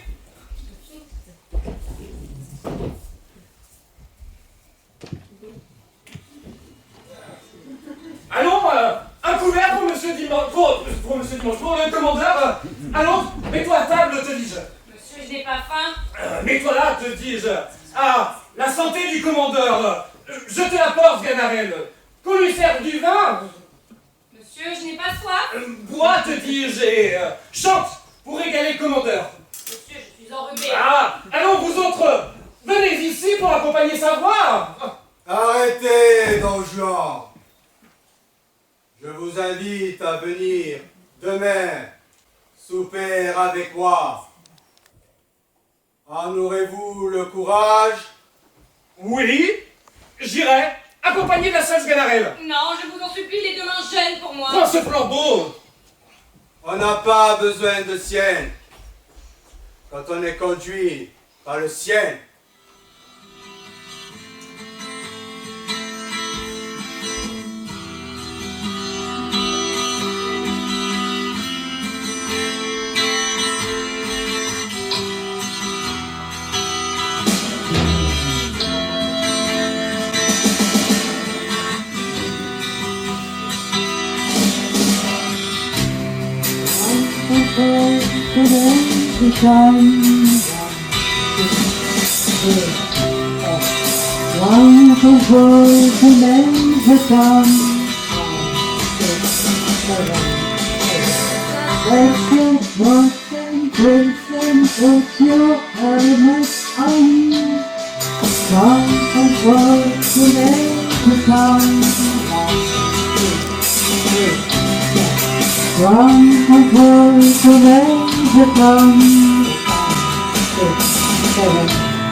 Recognition and make God love be with you.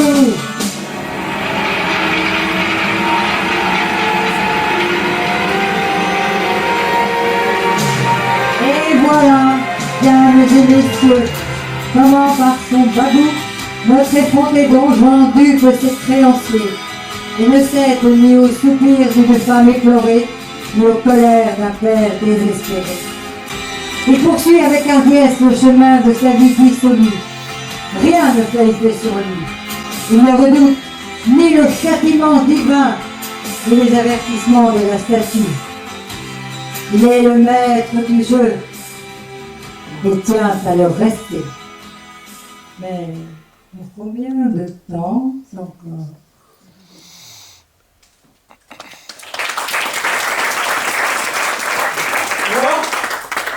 Mon fils, serait-il possible que la bonté du ciel eût exaucé mes vœux? Ce que vous me dites est-il bien vrai? Ne m'abusez pas de vos espoirs. Mais puis-je prendre quelque assurance d'une nouveauté surprenante, d'une telle conversion? Oui, me voilà revenu de toutes mes erreurs. Et le ciel a fait en moi tout à coup un changement qui va surprendre tout le monde. Il a dessillé mes yeux et ouvert mon âme. Et je regarde maintenant le long aveuglement où j'ai été. J'en repasse dans mon esprit toutes les erreurs et me demande comment le ciel n'a pas sur ma tête 20 fois fait tomber les coups de sa justice redoutable.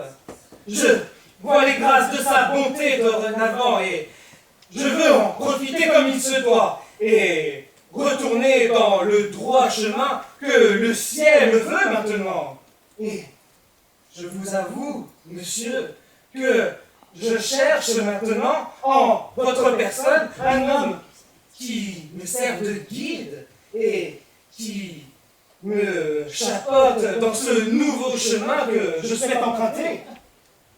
Ah, mon fils, que la tendresse d'un père est aisément rappelée et que les enfants d'un fils s'évanouissent vite au moindre mot de repentir. Je ne me souviens plus déjà de tous les déplaisirs que vous m'avez donnés et tout est effacé par les paroles que vous venez de me faire entendre. Je ne sais pas, je ne sens pas, je l'avoue, je jette des larmes de joie. Embrassez-moi mon fils, et que je vous continue, et que je vous conjure, continuez dans cette longue pensée. Pour moi, j'en ai tout ce pas, porter l'heureuse nouvelle à votre mère, partager avec elle les doux transports du ravissement où je suis, et rendre grâce au ciel les 7 résolutions qu'il a daigné vous espérer. Oh, monsieur, que j'ai de joie de vous voir converti. J'attendais cela avec impatience et voilà la grâce au ciel, tous mes souhaits accomplis. La peste le bennet. Comment le donner? Quoi? Tu prends pour de bon argent ce que je viens de dire et tu crois que ma bouche était en accord avec mon cœur? Mais alors quand vous parliez... Et si vous... Oh, quel homme! Quel homme! Non, non! Je ne suis point changé et mes sentiments sont toujours les mêmes. Monsieur, vous ne vous rendez pas à la surprenante statue mouvante et parlante? Il y a bien là-dedans quelque chose qui m'interroge. Mais, quoi que ce puisse être, ça n'a pas le pouvoir ni d'ébranler mon esprit, ni de convaincre mon âme. Et si j'ai dit que je voulais retourner dans un train de vie exemplaire, c'est un dessein que j'ai formulé que par pure politique, un stratagème utile, une grimace nécessaire, où je veux me contraindre par pure politique et pour croire que de 100 fâcheuses aventures, je puisse me protéger de tout ça. Je veux bien, Sganarelle, t'en faire confidence et j'en suis bien aise de tout ce que je viens de te dire et du fond de mon âme et de tous les motifs qui m'obligent à faire les choses. Monsieur, je ne peux plus souffrir cette dernière. Et pourquoi non? Il y en a tant d'autres comme moi qui se mêlent de ce métier et qui se servent du même masque pour accuser du monde. Monsieur. Il n'y a plus de honte maintenant à cela. Écoute, Sganarelle, ce que dit Molière. L'hypocrisie est un vice à la mode, et tous les vices à la mode passent pour vertu. Le personnage d'homme de bien est le meilleur de tous les personnages qu'on puisse jouer aujourd'hui. Et la profession d'hypocrite a de merveilleux avantages. Tous les autres vices des hommes sont exposés à la censure et chacun a la liberté de les attaquer hautement. Et l'hypocrisie est un vice privilégié qui de sa main ferme la bouche à tout le monde et jouit en repos d'une impunité souveraine. C'est là le vrai moyen de faire impunément tout ce que je voudrais. Je m'érigerais en censeur des actions d'autrui, jugerais mal de tout le monde, et n'aurais bonne opinion que de moi. Dès qu'une fois on m'aura choqué tant soit peu, je ne pardonnerai à jamais, et garderai tout doucement une haine irréconciliable. C'est ainsi qu'il faut profiter des faiblesses des hommes, et qu'un sage esprit s'accommode aux vices de son siècle. Monsieur, qu'entends-je ici? Il ne vous manquait plus que d'être hypocrite pour vous voir comblé de tout point. Voilà le comble des abominations. Monsieur, cette dernière m'oblige à parler. En tant que bonne servante, je dois vous dire ce que je pense. Faites-moi tout ce que vous voudrez. Tapez-moi, assommez-moi s'il le faut, tuez-moi. Je dois vous dire la vérité. Monsieur, comme le dit si bien cet auteur, que je ne connais pas, tant va la cruche à l'eau, qu'enfin elle se brise. Plouf. L'homme est en ce monde comme l'oiseau est sur la branche. La branche est attachée à l'arbre. Qui s'attache à l'arbre suit de bons préceptes. Les bons préceptes valent mieux que les belles paroles. Les belles paroles sont à la cour. À la cour sont les courtisans. Les courtisans suivent la mode. La mode est une fantaisie de l'âme. L'âme est ce qui nous donne la vie. La vie finit par la mort. La mort nous fait penser au ciel. Le ciel est au-dessus de la terre. La terre n'est pas la mer. La mer est sujette aux orages. Les orages tourmentent les vaisseaux. Les vaisseaux ont besoin d'un bon pilote. Et les bons pilotes ont besoin de prudence. Et pas dans les jeunes gens. Les jeunes gens doivent obéissance aux vieux. Les vieux aiment les richesses. Les richesses font les riches. Les riches ne sont pas pauvres. Les pauvres ont de la nécessité. Nécessité n'a point de loi, et qui vit sans loi mène une vie de bête brute. Par conséquent, vous serez damnés par tous les diables. Oh, beau raisonnement. Après cela, si vous ne vous rendez, tant pis pour vous. Monsieur, Don Carlos demande à vous voir. Oui, très bien. Ragotin, aidez-moi. Allez.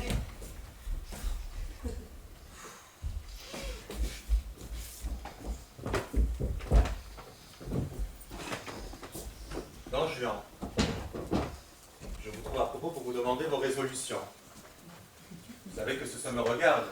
Et je souhaite fort que les choses aillent dans la douceur, pour vous voir publiquement confirmer à ma sœur le nom de votre femme. Je voudrais bien vous donner la satisfaction que vous voulez, mais le ciel s'y oppose directement.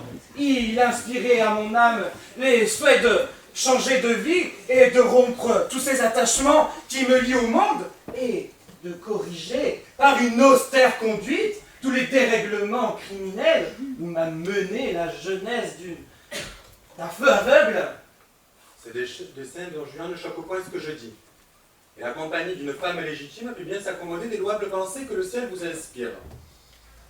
Hélas, c'est votre sœur qui a voulu ce destin-là. Elle a résolu sa retraite et nous avons été touchés tous deux en même temps. Sa retraite ne peut nous satisfaire. Vont être imputés au mépris que vous feriez d'elle et de notre famille.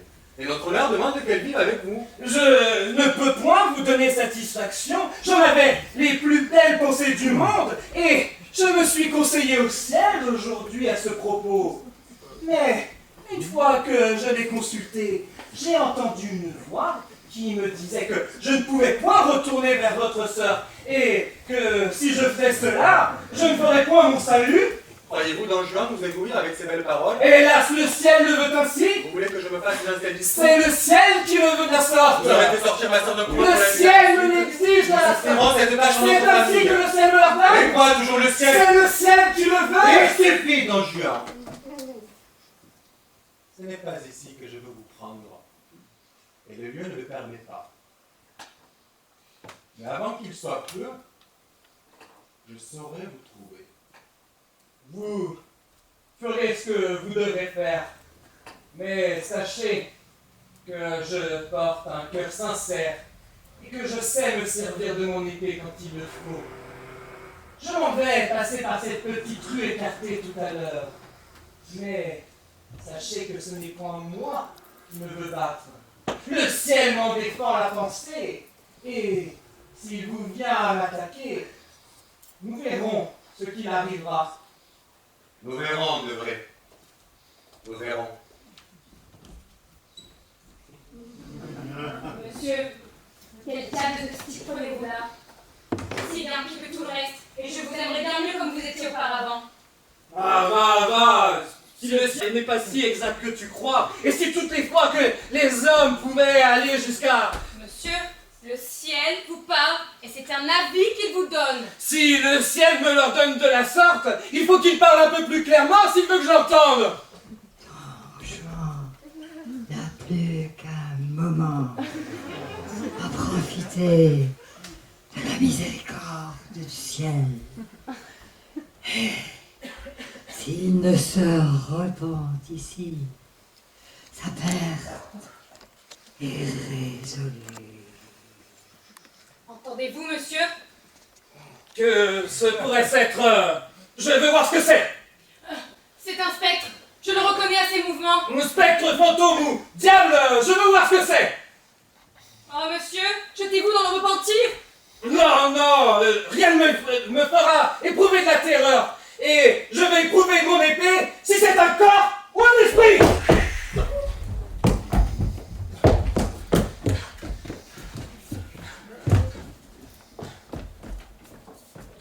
Ah, monsieur, rendez-vous à tant de preuves. Non, non, il ne sera jamais dit que je puisse me repentir.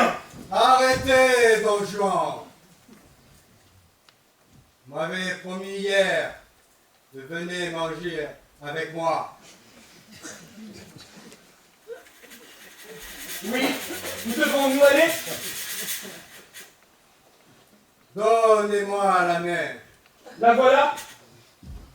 Don Juan, l'endurcissement au péché traîne une mort funeste. Et les grâces du ciel que l'on renvoie ouvrent un chemin à sa poutre. Daddy has told her to go, but ciel. her friend is nowhere to be seen. Le sens. Now she walks through her sunken dream. Un feu invisible me brûle. To the seat with the Et je n'en puis plus. And Et she tout mon goes cœur to the silver screen. devient brasé ardent. But the film is a standing for. She's lived it 10 times or more. She could spit in the eyes of fools if they ask her to focus on sailors fighting in the dance hall. Oh man, look at those gay men go. It's a freaky show. Take a look at her, oh man, beating on the wrong guy. Oh man, wonder if you never know. Who's in the best-selling show? Is there life on Mars?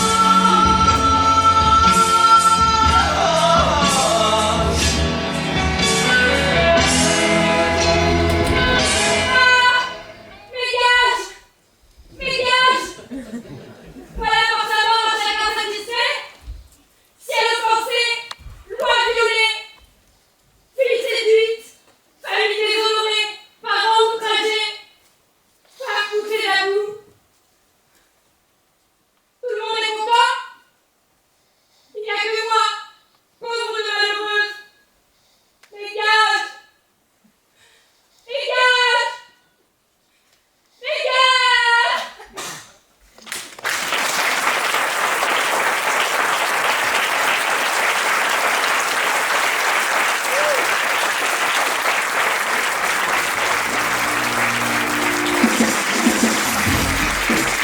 Ladies and gentlemen, pour vous ce soir, alors de Gaga Tony.